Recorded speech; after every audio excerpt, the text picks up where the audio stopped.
हमको समझ में ही नहीं आ रहा है कि हम मुसलमानों से निपटे कैसे। कि जिस कौम को बनाने में आपके पुरखों का खून लगा है, जिनकी कुर्बानी लगी है, उसी कौम की पार्लियामेंट से वो कानून बन रहा है जिससे आपका बड़ा समाज असहज महसूस कर रहा है। आपके कौम का गरीब लड़का कोई जब रोड पर मॉब के द्वारा, भीड़ के द्वारा मार दिया जाता है तो उस 10 करोड़ वोट के पाने वाले लोग में 10 आदमी भी खड़ा होकर आपकी मदद के लिए आवाज नहीं लगाता। ये आपके लिए ज्यादा चिंता का कारण होना चाहिए। मेरे भाई, आपकी लड़ाई भाजपा से नहीं है, आपकी लड़ाई संघ से है, आरएसएस से है, जो एक विचारधारा आधारित व्यवस्था। आप लिख के ले लीजिए, 10 वर्ष के बाद मुसलमान कहेगा कि मोदी कितना खराब था, उसको बर्दाश्त कर लिए, योगी बड़ा खतरनाक है।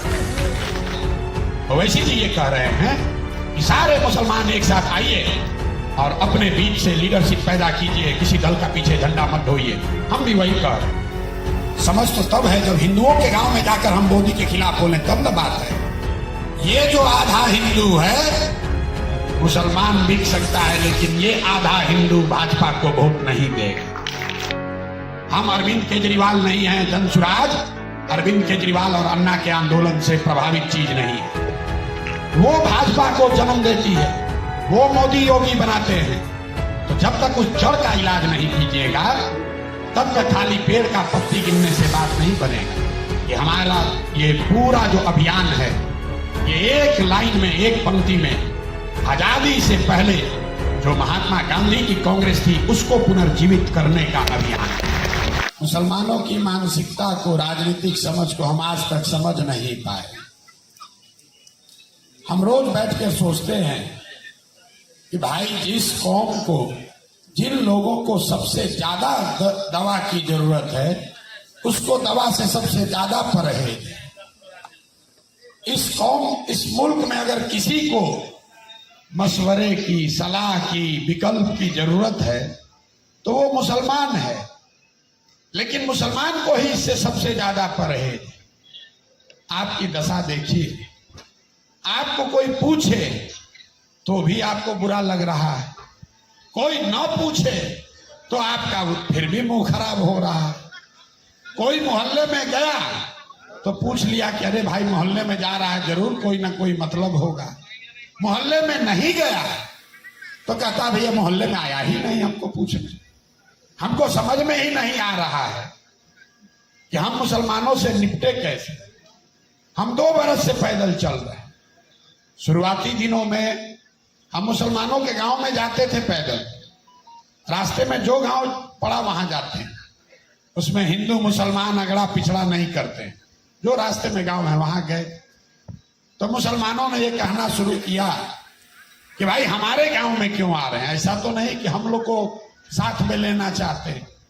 अब बताइए, आपके गांव में कोई गया आपके हालात को देखने तो आपको शक हो रहा है, अरे भाई हमसे कुछ लेने तो नहीं आया है। फिर मैंने जाना छोड़ दिया, छोड़ो भाई, मुसलमानों के यहां मत जाओ, हिंदू वाले रास्ते में ही चलो। फिर मुसलमानों ने कहा वो हम लोग का बातें नहीं कर रहे, वो तो खाली नरेंद्र मोदी पर अटैक नहीं कर रहे। मुसलमान कहता है कि तो लालू जी का शिकायत कर रहे हैं, मोदी जी पर, भाजपा पर ज्यादा नहीं बोलते। अब इसको मैं आपकी चालाकी समझूं कि बेवकूफी, मुझे समझ में नहीं आता। मुसलमानों के बीच में खड़े होकर भाजपा और मोदी को गाली देना या उनकी शिकायत करना, ये आपकी ताली से ज्यादा हमको क्या देगा। समझ तो तब है जब हिंदुओं के गांव में जाकर हम मोदी के खिलाफ बोले, तब न बात है। लेकिन आपका स्वभाव क्या है? आप चाहते हैं कि कोई आए और हमारे सामने खड़ा होकर बताए कि भाजपा कितना बड़ा आताताई है, कितना आपके साथ गलत कर रहा है। मुसलमान ने ताली बजाया और उसको लगता है यही मेरा नया रहनुमा पैदा हो गया। तो भाई, हम तो ऐसी कोई बात कहते नहीं, हम ऐसी कोई बात नहीं कर, हम ऐसी कोई बात नहीं कह रहे हैं जो आपको अच्छी लगे। यहां पर मंच पर जितने लोग खड़े हुए, सबने कहा कि आपको कितना ठगा गया है। आपको ठगा इसलिए गया है कि आप उसी के लायक हैं। हमारे शब्द पर मत जाइए, आपने अपने आप को वैसा ही बना लिया। जरा सोचिए, जिस मुल्क में 2-4-5 हजार वोट रखने वाला आदमी वो भी मुफ्त में किसी को वोट नहीं दे रहा है, वहां 20 करोड़ की आबादी वाला मुसलमान समाज, बिहार में नहीं, सीमांचल में नहीं, पूरे देश में आपका कोई नेता नहीं। कुछ तो गलती होगी, कुछ तो आपके प्रयास, आपके समझ में कमी होगी, लेकिन आपका समाज उसको देखना ही समझना नहीं चाहता। आप ऐसे भीड़ के हिस्सा बन गए हैं जो एक बार किसी ने हाँक दिया बस उधर ही चले जा रहे।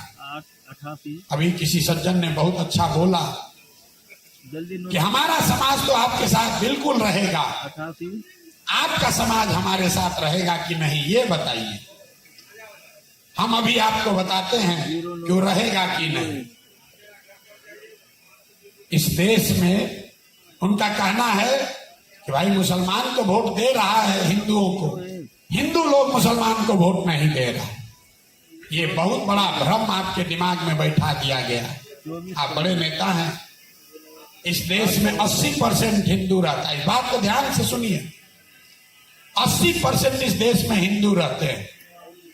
भाजपा को 2019 में सबसे ज्यादा जब वोट आया तो उनको 37% वोट आया था।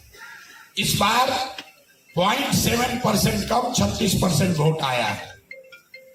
मुसलमानों ने तो भाजपा को वोट दिया नहीं। तो 80% हिंदुओं के इस देश में अगर भाजपा को 36% वोट आया है तो 5वें क्लास का गणित का विद्यार्थी भी बता देगा कि आधे से कम हिंदुओं ने भाजपा को वोट दिया। मतलब आधा हिंदू आज भी ऐसा है जो भाजपा को वोट नहीं देता है। ये भाजपा का प्रोपेगेंडा है, आपके मन का डर है, जिसमें आपको बता दिया गया है कि कोई हिंदू बचा नहीं जिसके साथ तुम चल सकते हो। आपको खाली इतना देखना है। आपने कहा कि आप उन हिंदुओं को हमारे साथ वोट देने के लिए कहिए। हम आपको बता रहे हैं, आप भाजपा के खिलाफ वोट दीजिए या मत दीजिए। ये जो आधा हिंदू है, मुसलमान बिक सकता है, लेकिन ये आधा हिंदू भाजपा को वोट नहीं देगा। इसलिए नहीं कि वो हिंदू है कि मुसलमान है, इसलिए कि वो डर से नहीं, विचारधारा के आधार पर भाजपा से लड़ रहा है। ये कौन हिंदू है? कभी आपने घर पे बैठ के ये मशवरा किया कि भाई भाजपा को अगर आधे हिंदू वोट नहीं करते हैं तो ये कौन हिंदू हैं? ये वो हिंदू हैं जो गांधी की विचारधारा को मानने वाले हैं, वो भाजपा को वोट नहीं करते। वो चाहे किसी जाति का हिंदू हो। जो बाबा साहब अंबेडकर को मानने वाला हिंदू है वो भी भाजपा को वोट नहीं करता है। जो कम्युनिस्ट विचारधारा के मानने वाले हिंदू हैं, वो किसी जाति का हिंदू हो, वो भाजपा को वोट नहीं करता है। जो लोहिया जयप्रकाश के समाजवाद को मानने वाला हिंदू है, वो भी किसी जाति का हिंदू है, वो भाजपा को वोट नहीं करता है। आपके सामने फॉर्मूला रखा हुआ है, आपके सामने रास्ता दिख रहा है, आप उसको देखना ही नहीं चाहते। आप जरा अभी 2 मिनट में समझिए, अगर इन 4 विचारधारा के मानने वाले हिंदुओं के साथ 20% मुसलमान सामाजिक राजनीतिक गठजोड़ बना ले तो इस देश में आपकी विचारधारा के साथ हुए 40 और 20 60 और भाजपा के साथ हुए 40, तो जीतेगा कौन? 60 वाला जीतेगा। इतना सिंपल, इतना सीधा उपाय है। और यही फर्क है जनसुराज में और ओवैसी जी में। सीमांचल में मुसलमानों पर ओवैसी जी का बड़ा प्रभाव है। ओवैसी जी ने ठीक कहा कि मुसलमानों को अपने हक हकूक के लिए खड़ा होना चाहिए। ओवैसी जी ये ठीक बात कह रहे हैं कि जो अपने को सेकुलर दल कह रहा है, उसने मुसलमानों का सिर्फ वोट लिया है, मुसलमानों के लिए कुछ किया नहीं, सिर्फ भाजपा का डर दिखाकर वोट लिया है।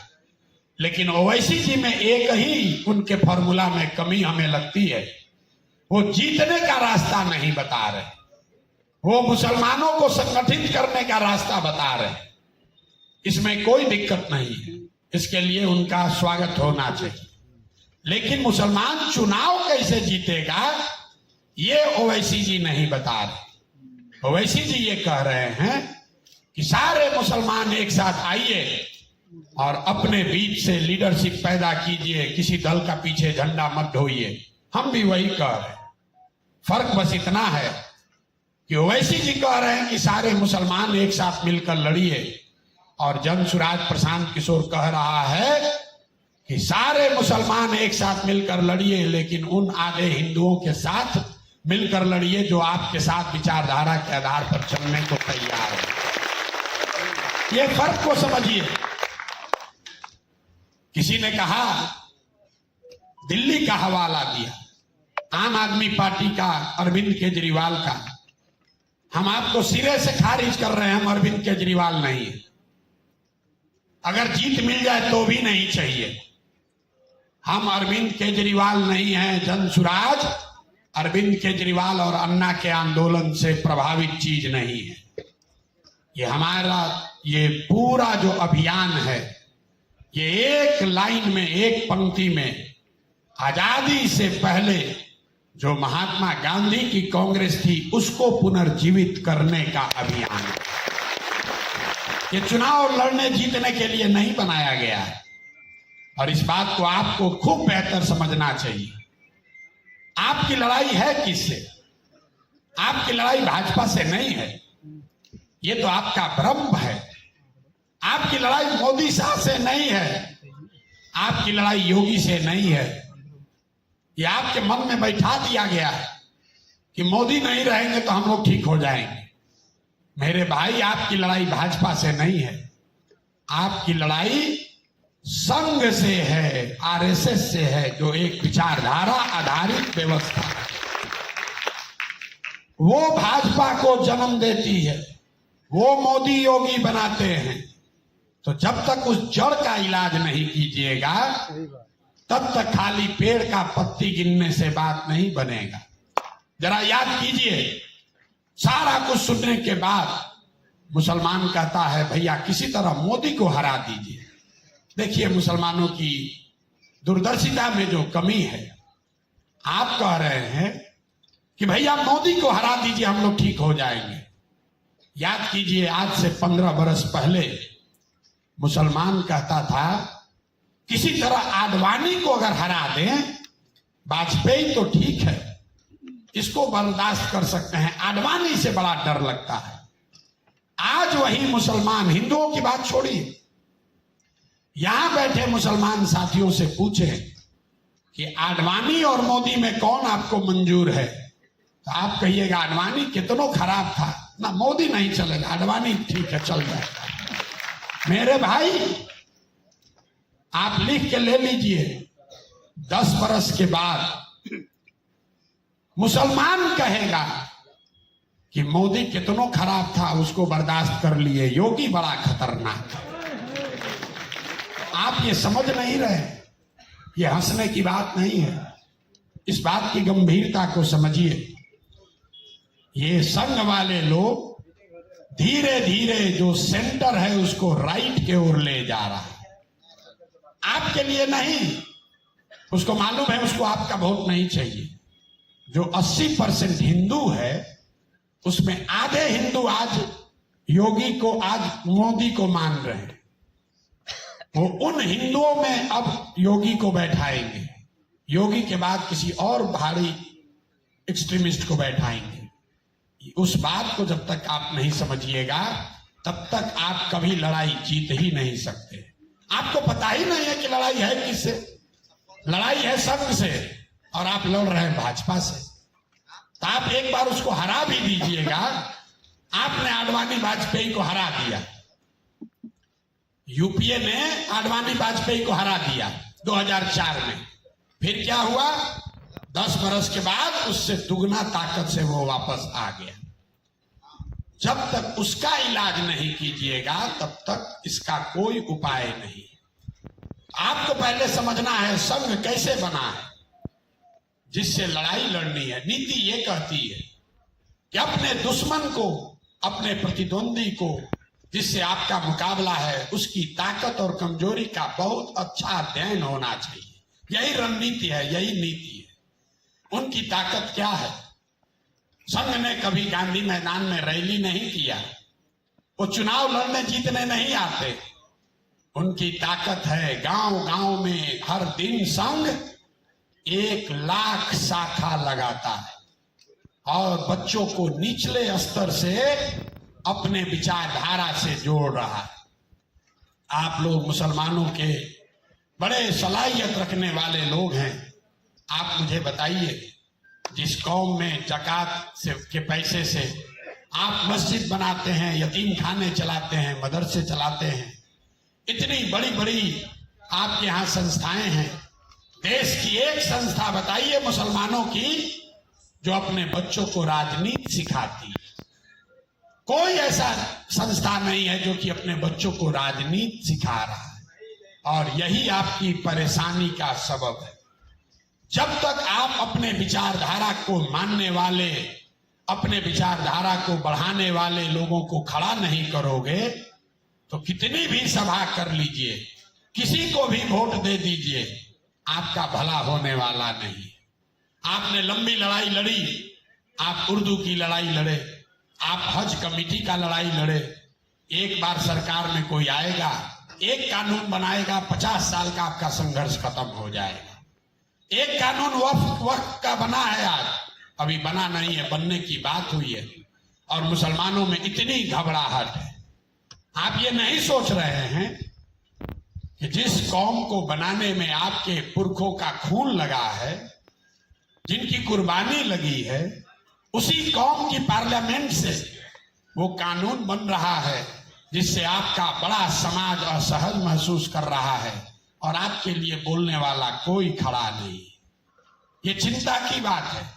लेकिन उससे ज्यादा चिंता की बात यह है कि पार्लियामेंट से बाहर, पार्लियामेंट में तो आपके जिताए हुए लोग इतने नहीं है कि कानून बनने से रोक दें, लेकिन जिन लोगों को आपने 10 करोड़ वोट दिया है, 10 करोड़ मुसलमानों ने इंडिया अलायंस को वोट दिया है, आपके कौम का गरीब लड़का कोई जब रोड पर मॉब के द्वारा, भीड़ के द्वारा मार दिया जाता है, तो उस 10 करोड़ वोट के पाने वाले लोग में 10 आदमी भी खड़ा होकर आपकी मदद के लिए आवाज नहीं लगाता। ये आपके लिए ज्यादा चिंता का कारण होना चाहिए। कानून से डरने की जरूरत नहीं है, वो तो पार्लियामेंट में जिसका बहुमत रहेगा वो बना लेगा। आज नहीं है, कल आपका होगा, कल बना लीजिएगा। लेकिन ये जो मेंटालिटी है, राजद ने आपका क्या नुकसान किया? राजद ने आपका विकास नहीं किया, राजद ने आपके बच्चों के पढ़ाई की चिंता नहीं की, आपको गरीब रखा, ये सब तो सब आप जानते हैं। राजद ने आपका सबसे बड़ा नुकसान ये किया कि उसने आपको मानसिक तौर पर इतना कमजोर बना दिया कि आपको ऐसा लगता है कि अब हमको अगर इस देश में राजनीति करनी है, बिहार में राजनीति करनी है, तो किसी न किसी के पीछे ही चलना पड़ेगा। चाहे उनके पीछे चले कि प्रशांत किशोर के पीछे चले। आपकी अपना हौसला खत्म हो गया।